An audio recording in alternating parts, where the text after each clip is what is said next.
¿Cómo están? Qué gusto saludarlos. Les dijimos desde campaña que les íbamos a poner una lupa especial al Congreso del Estado por la relevancia que tiene, por la importancia y por el poco foco, lamentablemente también, que de repente los ciudadanos le dan a estos cargos, a estos puestos, a eso que se debate en los congresos y que poca trascendencia tiene en la ciudadanía. Hoy invitamos, o nos invitó, nos está recibiendo Waldo Fernández. ¿Cómo estás, Waldo? Qué gusto saludarte. Bien, César, gracias. Bienvenido a tu estudio, pero gracias por la invitación a tu programa.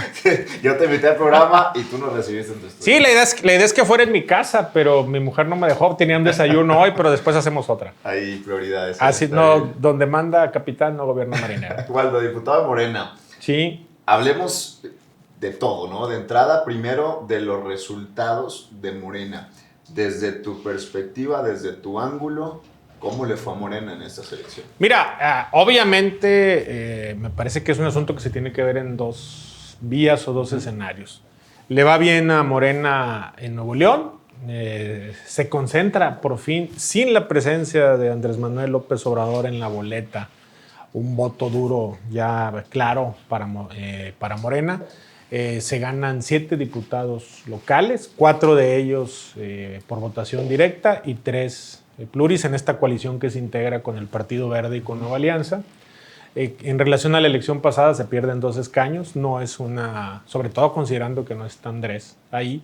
Y bueno, me parece que Morena va a estar dando la pelea. Vamos a hacer, aunque no tenemos la mayoría absoluta que tienen el PRI y el PAN juntos, que tienen 6 años de esta relación y que creo que estos 3 años que vienen será igual. Hoy nos están demostrando en el Congreso que siguen. Perdón. Aunque se da esta configuración, Morena va a tener espacios interesantes porque va a ser bisagra en ciertos temas, pero sobre todo va a estar la parte del debate público que nos va a permitir consolidar este proyecto. La otra etapa del proceso, pues es evidente, no sé o no la gobernatura, teníamos una gran oportunidad. Se dio una acción envolvente en contra de Morena. Ahora sí que fue todos contra Morena y Clara Luz fue víctima de una guerra sucia, una campaña a nivel local y nacional, como solamente la había visto yo muy parecido cuando en el 2006, me parece, etiquetan a AMLO como un peligro para México. Se genera la idea de Nuevo León, absurda, de que Morena es socialista o comunista, que es algo ridículo. No ha habido una sola iniciativa por parte del gobierno federal que pretenda atacar la propiedad privada, que pretenda quitarle a los empresarios algún centro productivo de trabajo. Pero finalmente se generó esta idea y bueno, eso fue lo que sucedió en el proceso. Ahora, entrando a este proceso de la gubernatura, una candidata que arranca en primer lugar, que termina en cuarto, que en su momento fue la candidata de quien quisiera ser, ¿no? Sí, claro. El PAN, el PRI, Morena, incluso hubo acercamientos con el Movimiento Ciudadano. ¿Qué se hizo mal, más allá de la guerra sucia que ya mencionas, que me parece también abarcó a otros candidatos? ¿Qué se hizo mal en esa campaña para del primero pasar al cuarto y para que el cuarto pasara al primero, ¿no? Mira, por principio de cuentas, muy meritorio el esfuerzo que hace Clara. Ella antes del proceso, como tú lo dices, pudo haber estado en cualquier partido político y probablemente el resultado hubiera sido diferente o probablemente no. Eso no lo sabemos. Es muy difícil conocer el futuro o lo que hubiera pasado, construir sobre el pasado. Pero ella decide irse por Morena porque Morena le daba condiciones de gobernabilidad. Hoy lo que estamos viendo es que no habrá condiciones de gobernabilidad para el gobernador, hoy gobernador electo, de pronto estará gobernador en funciones, tiene un congreso adverso, donde el PRI, el PAN, si hay una versión en el país de lo que significa el PRIAN, es la de Nuevo León. Aquí no hacen política, hacen negocios. Se han apoderado de todos los organismos que han creado las pugnas ciudadanas, la lucha ciudadana, han buscado que haya organismos de transparencia y se los han apoderado a los partidos del PRI y el PAN. Entonces, ella prefiere ir por Morena, tratar de generar un movimiento nuevo para poder llegar al Congreso con libertad y no tener que ser candidata por un partido que te delimite y te diga, pero el Congreso es mío, pero tantas secretarías son mías, etc. ¿Qué fue lo que sucedió en la campaña? Pues en mi opinión fue que la gente compró esta idea de que Morena es igual a socialismo, Somos bien curiosos la sociedad regiomontana. Los que somos católicos vamos los domingos a misa. En misa nos dice el sacerdote la importancia del amor a los demás, del amor prójimo, de dar. Incluso hay quienes, conozco personas de la sociedad, yo no doy el diezmo, pero conozco personas que dan el diezmo, el 10% de su salario. Pero si el gobierno federal implementa una acción para ayudar a los más pobres, se convierte en dádiva, en socialismo. Esa es una contradicción que tenemos. Nosotros tendríamos que no estar buscando desde la lógica de la sociedad civil apoyar las causas. Y si pagas tus impuestos y el gobierno está apoyando a los que menos tienen, ¿qué tiene eso de malo? Algo que casi no saben muchas personas de las sociedades. Yo soy especialista en seguridad. Yo atendí a víctimas de secuestro a mitad del sexenio de Rodrigo Medina, a través de una organización civil, el SIC. Yo fui el fundador del SIC junto con otras personas, entre ellas Bernardo Bichara, que me debe una lana, ojalá un día me pague. No es cierto. Saludos. Todos me deben. Saludos a Bernardo, pero no es cierto. Y a mí me tocó, hicimos un libro que se llamaba Percepción y Realidad del Secuestro de Nuevo León, lo patrociné yo y lo publicó la doctora Patricia Cerda. Entrevistamos a secuestradores y había chavitos de 19 años, porque aunque eres adulto, sigue siendo un chavito, que te decía que a él le pagaban 5,000 pesos por semana. 5,000 pesos. Era la diferencia de secuestrar y quitarle la vida a alguien. ¿Por qué esos chavitos no los puedes integrar y ayudarlos? Creo que la dinámica de Nuevo León tiene que cambiar un poco y ver una perspectiva. Que hay un México profundo, donde hay gente que en algunas regiones del país por 2,500 pesos matan a alguien, pero también hay un Nuevo León profundo que tiene carencias, que si no las atendemos, por eso tenemos estos problemas de inseguridad. Entonces, a mí me parece que lo que sucedió fue eso con Clara. Le hicieron una guerra sucia enorme, la catalogaron, la enjuiciaron. Cuando salió que fue un error, que ella misma reconoce el asunto de haber negado el tema de Ranier, pero ella lo reconoce públicamente. Ese video se pautó en redes sociales en todo el país y veías a periodistas identificados como opositores al régimen que traían ese video y lo mencionaban. Una acción concertada para descalificar a una persona que no se le vinculó con la delincuencia organizada. Así sea jovencito, como el caso de Samuel, que le vincularon un video, etcétera. Con una persona que no se le vinculó con un solo acto de corrupción, porque a Adrián de la Garza sí se le vinculó con un acto de corrupción. Bueno, Fernando Larrazábal dijo que tenía de su propia boca un patrimonio de 1,200 millones de pesos. No, lo único que se le vinculó a Clara fue el tema de un video, donde es un video que está aburrido, incluso no dice nada, pero que estaba con esta persona. Y a partir de ahí me parece que fue muy difícil para nosotros poder regresar. Adicional al odio social que se le generó en su momento a un presidente que sigue leyendo al país de manera muy diferente a como lo leen las élites. Y si no, ahí está el resultado, 11 gobernaturas. Vamos a concentrarnos en la marca Morena, que me parece bien importante. Y ahorita lo platicábamos fuera del aire, porque cuando uno piensa en una persona, un funcionario de Morena, un integrante de Morena, pues no piensa en una persona con una vida próspera, con una carrera profesional fuera de lo público. Y es un poco lo relacionado en Nuevo León. En Nuevo León tenemos una cultura que quizá no se adapta a lo que creemos saber de Morena. Es correcto. Te pregunto a ti, pues tú no eres el perfil de Morena. Bueno, en apariencia a lo que creen en Nuevo León, que no soy el perfil de Morena. Sí sabes tú que hay una senadora de Morena de Oaxaca, que es la hija de Alfredo Harp, uno de los hombres más ricos de México, ¿no? Y ella tiene un bagaje cultural, es una mujer experta en el arte, tiene una fundación y es de Morena. Hay una diputada federal de Morena que es una empresaria de las más poderosas del país, creo que se Patricia Armendáriz, si mal no recuerdo, que está exactamente, y está ahí. Lo que pasa es que nos generamos una idea de lo que es la izquierda, y es la idea que te fueron durante años haciendo Inception. No sé cuál sería el término correcto en español. Sí. Me van a regañar porque estoy usando... pero ¿te acuerdas la película Inception, sí, ¿no? De Leonardo DiCaprio. Te fueron generando la idea de que la izquierda está en contra de los empresarios. En Estados Unidos sucedió esto en su momento. No sé si ustedes lo sepan, pero Michael Bloomberg, el 9º hombre más rico de Estados Unidos, es de izquierda. Está a favor del matrimonio igualitario, está a favor del aborto. Yo estoy en contra del aborto, te lo aclaro, pero yo estoy a favor del matrimonio igualitario, estoy a favor de la adopción homoparental. Me explico. Y creo que el problema es que en Nuevo León se generó esta falsa concepción de que si es de izquierda no necesariamente es rico o es de clase media, y ese es un error. Ser de izquierda o ser progresista o ser humanista lo que significa es una visión de un Estado moderno. En Nuevo León o en el país o en algunas regiones del país creemos que un Estado moderno es el que tiene la mejor infraestructura, el mejor aeropuerto, el mejor metro. No, no, no. ¿Cómo se construye un Estado moderno? Sobre la base de una pirámide. Y lo que tiene que estar abajo en esa base de la pirámide, y lo que tiene que ser los cimientos de esa pirámide, es la inclusión social. Y la inclusión social no tiene solamente que ver con el tema económico, tiene que ver con el tema de derechos. Yo no tengo por qué determinar, César, mi vida en base a tu conducta sexual. Yo no tengo por qué meterme en tu vida, cabrón. Yo conozco a César, que es buena persona, es buen ciudadano, paga sus impuestos, etc.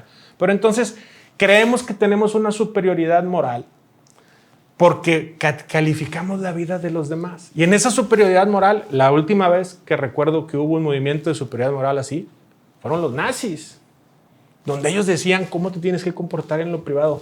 ¿A quién le importa el comportamiento de las personas, por ejemplo, sexual? Eso es algo que es irrelevante. Somos seres humanos y todos tenemos corazón. Si te abro, tienes un hígado como yo, un riñón como yo, somos iguales. Entonces, la izquierda se tiene que fundamentar, primero que nada, en la inclusión. Esa es una parte de la inclusión. Otra cosa que no entiende la gente es que, por ejemplo, la inclusión bancaria es un derecho. Ahí están, jode y jode contra el Banco del Bienestar. Perdón, pero es la expresión que están usando. Jode y jode y jode que el Banco del Bienestar, que ataca a los empresarios, etc.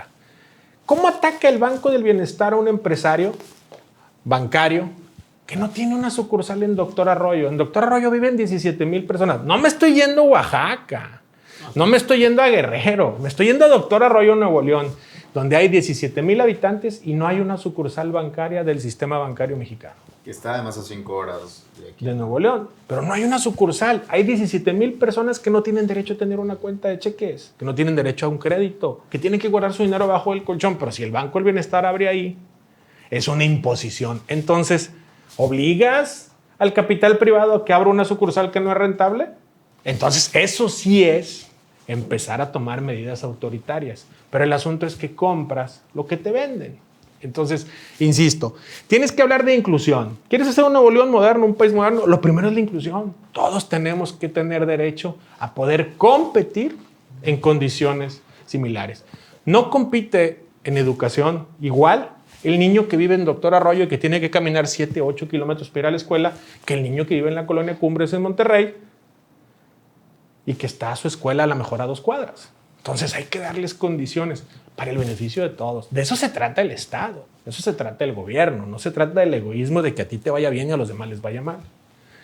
La segunda parte, una vez que ya tengamos un Estado o una visión de izquierda en el tema de inclusión, ya ahí viene entonces ahora sí lo más importante, transparencia y anticorrupción. Hay que quitarnos el chip. Esta madre del que tranza no avanza, de que cómprate una factura o de que es político. Fíjate, una anécdota. Estaba fuera de la política, ¿no?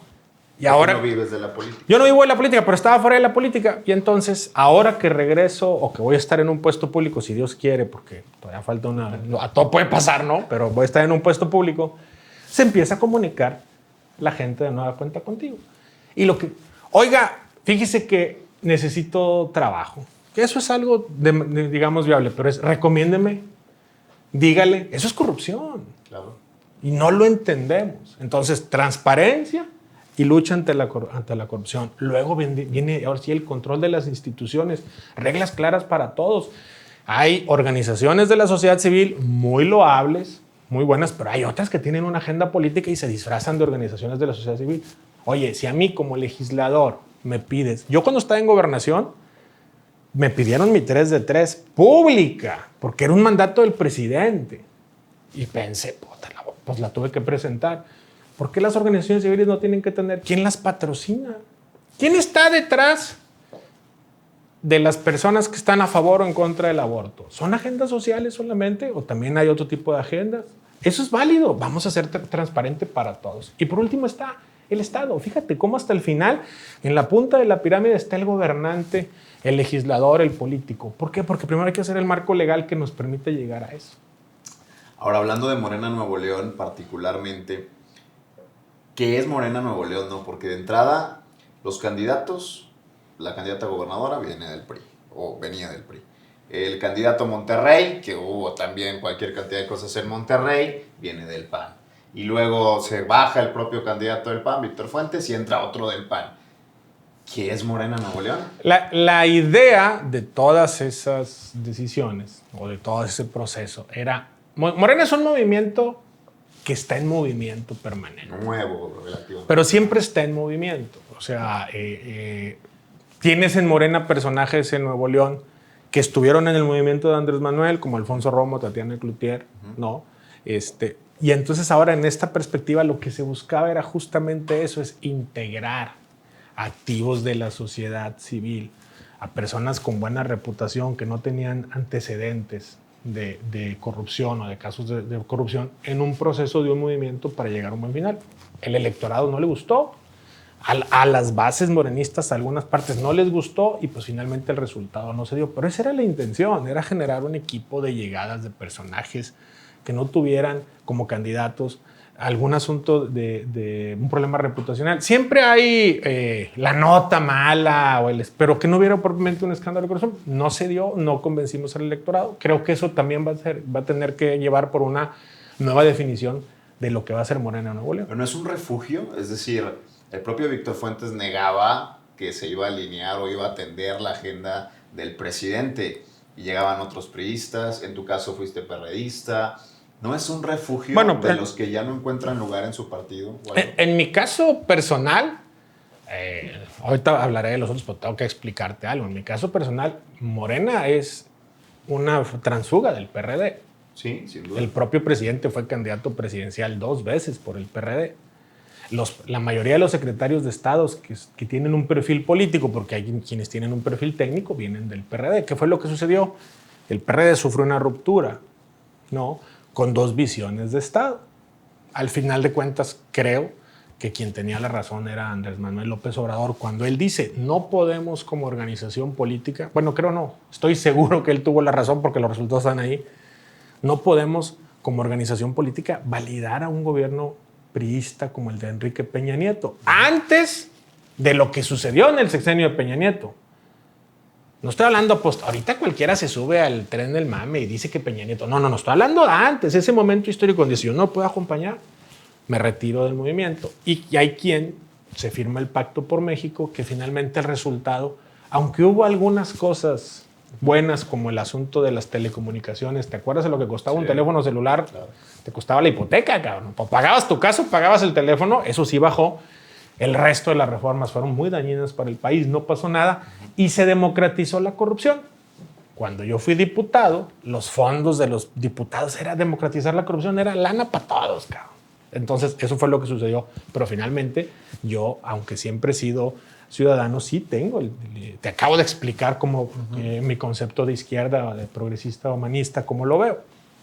En la parte de las llegadas, siempre se aclaró que estaban llegando personajes que venían bajo la lógica de candidatos ciudadanos a apoyar una coalición. Recordar que no era solo Morena. Era Morena, el Verde, Nueva Alianza el comodín. Y el PT. La palabra candidato ciudadano es un comodín, ¿no? Sí, no, porque, por ejemplo, Víctor, cuando se viene acá, él hace una aclaratoria pública que dice, yo no voy a acompañar el caso del aborto. Pero Víctor, porque no lo quisieron en el PAN, no lo quisieron hacer candidato a gobernador del PAN, dice Víctor, pero, ¿a dónde me pero hago? era, bueno, eso ya es una decisión de él, yo no me puedo meter en la psique de Víctor, pero hay que considerar que era el candidato puntero en el PAN. Sí, eso sí. O sea, era el candidato, no me digas que políticamente no fue un acierto en ese momento, como todo, pues criticar la historia es muy fácil, pero en ese momento dices, oye, te traes al puntero del PAN, con un sentimiento. Luego el PAN pone a Fernando Larrazábal, al cual yo no tengo, bueno, sí lo conozco, pero yo no puedo enjuiciar su vida, pero que públicamente tenía un problema grave de imagen, ¿no? Entonces dices tú, oye, pues es una gran jugada, te estás trayendo al candidato, ¿no?, para que políticamente poder construir este equipo de personas disímbolas con un solo fin. pues no funcionó. O sea, al final del día el electorado no lo convencimos, o los ciudadanos no lo convencimos, o la gente de Morena, lo que haya pasado, no los convencimos. Pero en ese momento, pues parecía que era una gran... Incluso cuando viene Víctor para acá, de inmediato se pone en el segundo lugar. Colosio siempre estuvo de puntero, pero hubo 3 encuestas de opinión, no nuestras, que lo ponían 3 puntos arriba de Paco Cienfuegos. Entonces, pues parecía que podíamos construir. Es más, hasta los propios DMC, que se sentían que iba a ser un día de campo la elección de Monterrey, veían un escenario complicado. Finalmente, bueno, en campaña sucedió otra cosa. Hablemos de lo que va a defender primero Waldo y dime si va a hacer lo mismo que va a defender Morena en el Congreso del Estado. ¿Cuál es la agenda? ¿A qué llega Waldo? Pues lo que defiende Morena es muy sencillo de defenderlo. O sea, no robar, no mentir, no traicionar. Tú no puedes estar en contra de eso. Entonces, primero, eso es algo con lo que se vive. Quien me conozca mi trayectoria pública, a mí jamás me pueden acusar de esas 3 cosas. Entonces, para mí es muy sencillo eso. Lo segundo es, el presidente pide austeridad. ¿No necesita austeridad Nuevo León? Claro que necesita austeridad, pero no solo el Poder Ejecutivo, que ha hecho un esfuerzo. Jaime hizo un esfuerzo por la austeridad. Creo que lo dejó trunco, pero hizo un esfuerzo, hay que decirlo.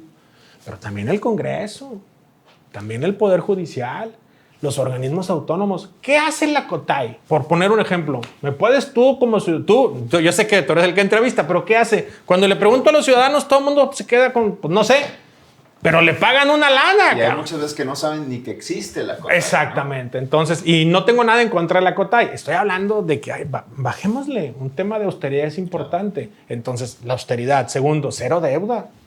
El gobierno federal ha logrado paliar la crisis económica más compleja de la historia del mundo, probablemente. Solamente creo que la de la Segunda Guerra Mundial, pero era en condiciones diferentes, porque ese fue algo provocado por la misma estupidez humana. Pero aquí es un asunto de la naturaleza donde el mundo se rascó y nos mandó un mensaje muy claro de que algo estamos haciendo mal con el planeta. Pero ha logrado paliar esto sin un solo crédito. No ha solicitado mayor deuda. Sí, salen por ahí. Es que había cierta deuda que se tiene que pedir, pero no ha solicitado deuda para gastar en burocracia.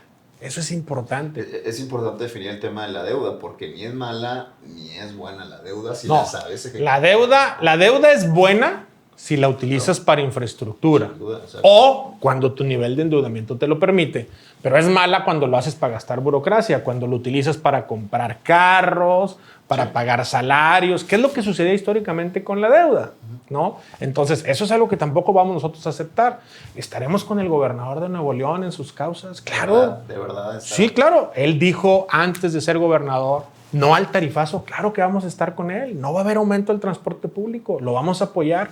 Obviamente, si lo que pretende es aumentar el transporte público, pues nos tendríamos que ir, oye, gobernador electo, cuando era senador, tú dijiste eso, lo vamos a apoyar, le vamos a dar condiciones de gobernabilidad, no vamos a hacer comparsas del PRIAN.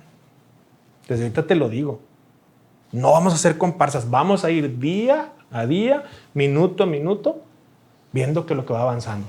En lo personal, yo no puedo estar a favor de que él ratifique al tesorero.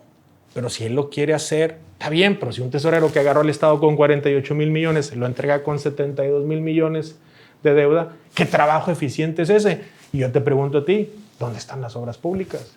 Las historias que tiene que contar el gobierno de Jaime Rodríguez son la Presa Libertad, en la resolución del metro y el libramiento ferroviario. Y en esas estuve yo. Lo demás, entonces, no puedes ratificar a un tesorero así.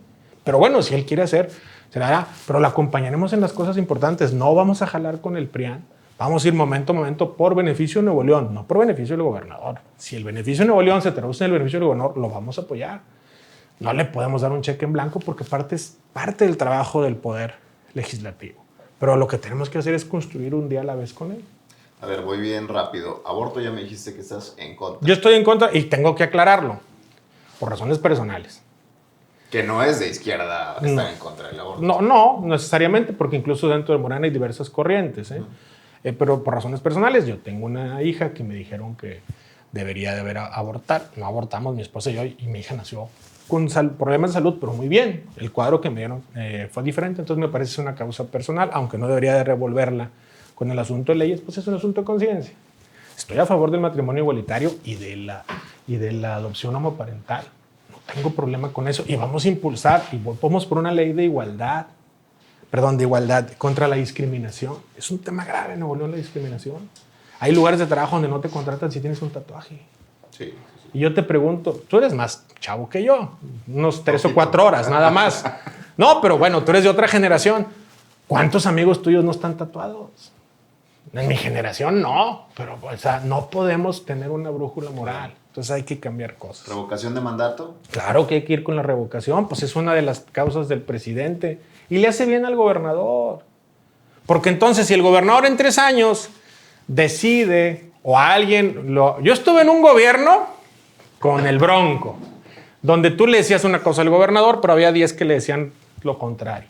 Si alguien va y lo calienta, perdónenme la expresión, y le dice, gobernador, usted, presidente, láncese, pues es faltarle respeto al pueblo de Nuevo León. Pero bueno, si decide hacerlo, la revocación te va a mandar un mensaje muy claro. Imagínate que ganaras la presidencia, pero que tu pueblo te dijera que no quiere que regrese a gobernar. Es sana la revocación de mandato. Y este discurso en el que estamos metidos de que diputados y alcaldes es impráctico. A ver, ¿quieres gastar 800 millones de pesos al año y medio para una revocación de mandato un diputado? No. ¿Qué sentido tiene? O un alcalde. Ellos ya tienen su revocación. ¿Te quieres reelegir? El pueblo te dice si votan por ti o no. Pero eso debe de estar ahí, ¿no? Vamos a apoyar al gobernador en el tema de seguridad porque la ciudad es para todos. Yo me comprometo. Y la bancada de Morena se compromete, porque somos el gobierno federal, a gestionar lo que se requiera para el tema de seguridad para nuestro estado. Pero sí pedimos también que haya un control en la austeridad. Creo que hay que apretar cosas todavía en el gobierno. Conozco el gobierno de Nuevo León perfectamente. Ahí estuviste. No, exactamente. Hay que ver el presupuesto. Porque luego hay partidas que salen del gobierno del estado para algunos municipios. Que no sea tampoco un asunto de que el PRIAN esté extorsionando al gobierno de Nuevo León en contra de otros municipios.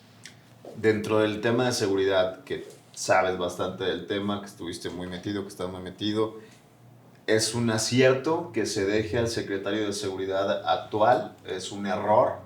Porque parece ser que así viene la tendencia, ¿no? Mira, por principio de cuentas, Aldo me cae muy bien, ¿no? Y hago esta aclaración, pero esto no es un asunto de amistad. Esto es un asunto de gobernabilidad y de gobierno. Creo que es un desgaste innecesario para el gobernador dejar al secretario de Seguridad Pública del Bronco. ¿Por qué? Pues porque se desmanteló Fuerza Civil, porque se redujo la cantidad de elementos ahí. Si quiere él dejar a Aldo, porque lo considera, creo que Aldo puede ser un elemento valioso en otras áreas, pero yo sí haría un recambio en el área de seguridad, sobre todo considerando que hay un alcalde nuevo en Monterrey, que vas a tener, Monterrey es la mitad del problema, el 50% está en Monterrey, entonces me parecería, yo hubiera buscado un perfil diferente, porque entonces, volvemos a lo mismo, pues parte de el gobernador electo, o Samuel, no le estoy faltando el respeto al mandato, pero gobernador electo se me hace muy largo para estar diciendo, ¿no? Pero Samuel hace su campaña, su éxito político como senador, con una némesis. Y esa némesis es que el Bronco es un gobernador corrupto, que el Bronco es un gobernador inepto.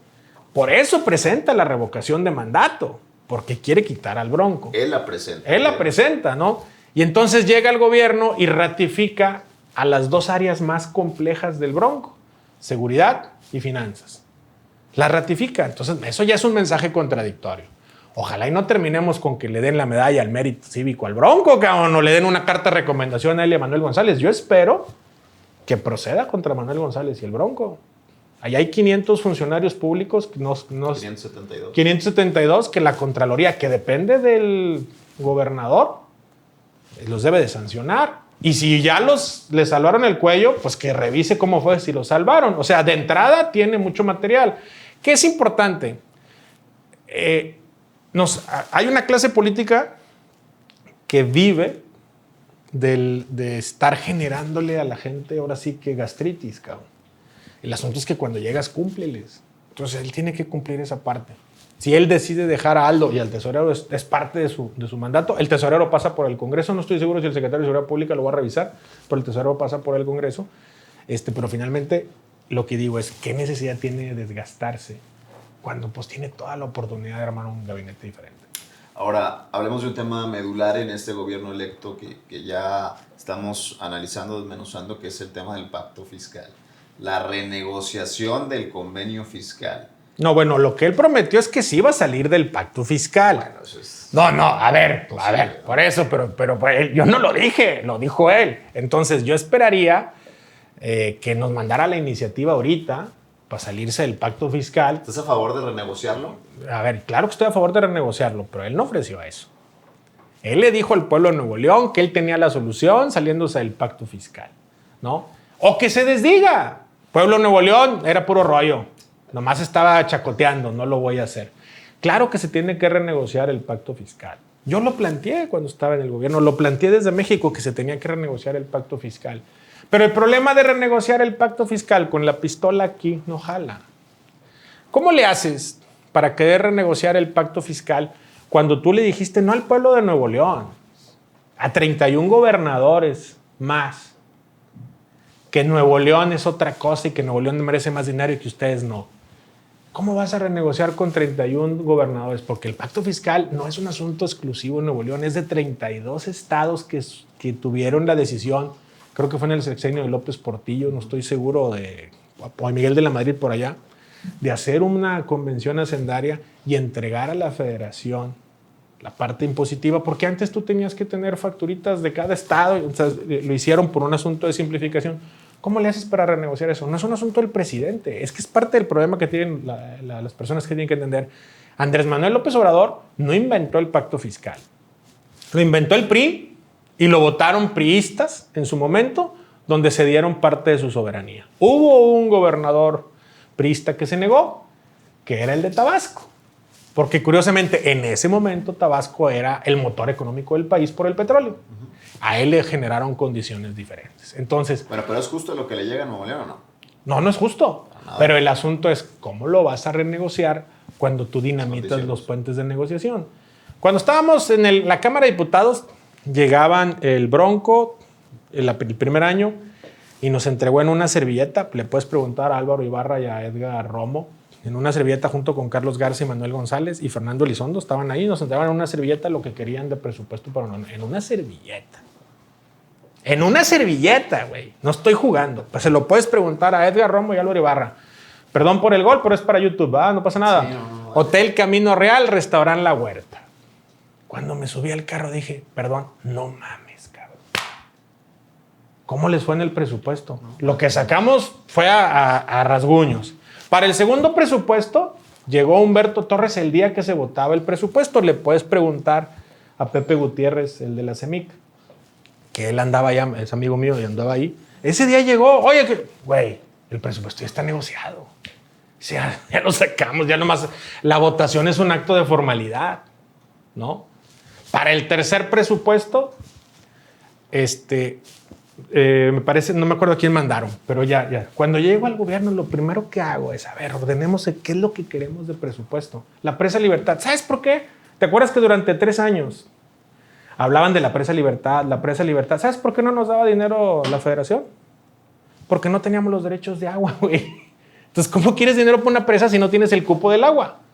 Es como querer ir al estadio a ver a los Tigres y no hay estadio. Punto, o sea, no hay manera. Entonces, fue lo primero que empezamos nosotros a trabajar.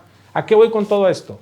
Si lo que se pretende es renegociar el pacto fiscal, no es el presidente el camino. El camino es una convención nacional hacendaria que él tendría que promover. Pero entonces ya decir públicamente, no voy por la ruptura del pacto fiscal, que mucha gente compró. Para concluir y no evadir la pregunta. Si es injusto el trato que se le da a Nuevo León si se cataloga el pacto fiscal por el Producto Interno Bruto, pero no se calcula por el Producto Interno Bruto la repartición del dinero. Entonces, ¿por qué es injusto? Porque tal vez Nuevo León, siendo el segundo o el tercer estado que mayor Producto Interno Bruto produce, debería recibir un poco más de recursos etiquetados para seguir generando más lana. Pero luego está la otra parte donde aportamos 260,000 millones de pesos de IVA ICR y estamos recibiendo solamente 60,000. Eso es algo que no se ha hecho un análisis serio. Te voy a explicar por qué. Oxxo en el estado de Nuevo León debe tener 1,000 y en el país 15,000 sucursales. ¿Realmente se está generando la riqueza en Nuevo León, aunque el domicilio fiscal está aquí? Esa es la parte que hay que hacer un estudio serio. Yo lo haría el estudio en base al Producto Interno Bruto, no en base a las aportaciones, aunque sea muy fácil de vender. Ahora, entrando ya a temas del presidente tan mencionado en la entrevista, el presidente es odiado en Nuevo León. Pues acabo de ver una encuesta antes de entrar al programa donde te dice que el 50% de la aprobación, de la población lo aprueba. Venía con el 68. Sí, venía con el 68. Esta es de Poligrama. No he visto las que lo traen en 68, que por lo general de Saba y es Salvador Borrego. El Financiero también. Y el Financiero. No las he visto. Este la acabo de ver ahorita, ¿no? Yo no creo que el presidente sea propiamente odiado. O hay una parte de la población que sí lo repudia, ¿no? De hecho, me pasó el fin de semana una anécdota con un alien, que me mandaron unas fotos de figuras ancestrales del Tren Maya con aliens. Y el güey que me la mandó, hasta hizo una columna de eso, me pitorreé de él. Oye, güey, estás mezclando a los mayas con los aztecas y los aliens. Los mayas y los aztecas no convivieron en el mismo tiempo, cabrón, ¿no? Pero bueno, sí hay un asunto de rencor. Creo que hay más dogma. Fíjate, más que allá del odio, hay más dogma en contra del presidente. En el sentido de que han comprado ciertas cosas. Nadie ve la mañanera. Nadie la ve. Ah, bueno, es que... Porque es una pérdida... Por eso, nadie la ve, porque dicen que es una pérdida de tiempo. Pero es un ejercicio democrático inédito, cabrón. Un presidente autoritario que se para frente a los medios de comunicación todos los días para que lo agarren de piñata. Pero para definir la agenda también. Claro, es parte de la política, es el presidente. Pues, entonces, ¿qué pasaba con los otros presidentes? Salían a dar una entrevista donde tenían a 15 personas de comunicación. Aquí detrás, el equipo de César, aquí hay 300 gentes detrás del equipo. Sí trae presupuesto este cabrón, ¿no?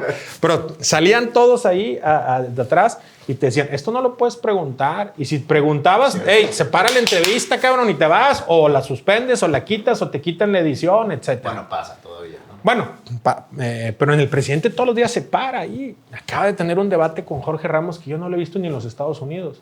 Que ganó Jorge, que ganó el presidente, eso es irrelevante. México tiene dos problemas históricos que lo traemos en nuestra psique. Y a lo mejor estoy exagerando, pero los mexicanos no sabemos decir que no. Oye, ¿me prestas? Ah, déjame ver, ahorita te aviso. ¿Y te incomoda que te pidan prestado, sí o no? Incomoda más cobrar, ¿no? Bueno, más cobrar, obviamente. Páguenme lo que me deben, por cierto. Por eso digo que me paguen lo que me deben. No saben decir que no, cabrón, los mexicanos. Y nos da miedo el debate, güey. O sea, contrastar ideas nos da miedo y entonces siempre terminamos refugiados en los dogmas. Es que es corrupto, pero ¿en base a qué te basas? Me dijeron, pero es corrupto, pero ¿en qué te basas? Me dijeron. Es el dogma. Es que lo dijo el periódico. Oye, pero el periódico recibía 6,000 millones, bueno, no el periódico, los medios de comunicación 6 millones de pesos. No importa, es corrupto. O sea, hay que debatir y eso se vale. El presidente, un gran acierto es que politizó al país. Por fin la sociedad está metida en la política. Yo pude haber sido un gran candidato hace 3 años con mi trabajo legislativo, pero la gente no me conocía, güey. No les interesa la política. A las personas no les interesa la política, no les interesa si bajaste recursos. En un restaurante aquí de San Pedro, que ya no voy porque me enojé con ellos, estaba yo comiendo ahí y se me acercó un señor educado, un restaurante caro, y me dijo, ¿no te da vergüenza trabajar con el Bronco? Le dije, oiga, acabo de arreglar el metro, conseguí la presa, por fin vamos a tener un tren que va a llegar desde García hasta el aeropuerto, conseguimos las vías. Esos proyectos estaban desde Nati, el tren, la presa no la pudo sacar Rodrigo, quiso hacer en otro lugar. El metro lo atoraron 9 años. No importa, son unos pinches corruptos. O sea, ese es el problema, porque no debates.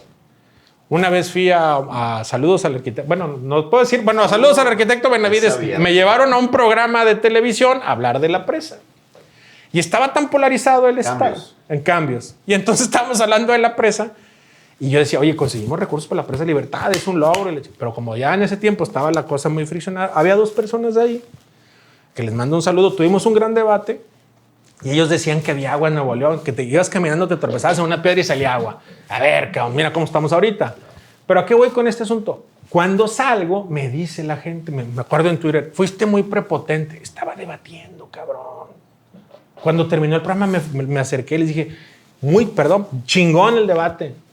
No concuerdo con usted, pero buenos argumentos que utilizó. Felicidades. Y me salí. Pero no es personal, es debate. Bueno, ¿cuándo has visto a un político del PRI o del PAN debatir en Nuevo León? Se esconden, cabrón. Cuando hay debate en el Congreso lo tapan.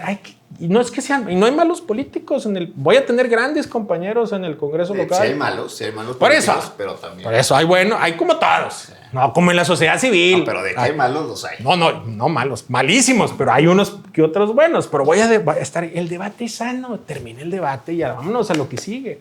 Creo que eso es importante lo que está pasando con el asunto de los debates. Waldo Fernández, diputado de Morena en la siguiente legislatura. Síganle la pista. Te vamos a evaluar, Waldo. Claro, de eso se trata. Cuenten Muchas con gracias. eso. Y mi WhatsApp es 8118 001357. Hasta la próxima.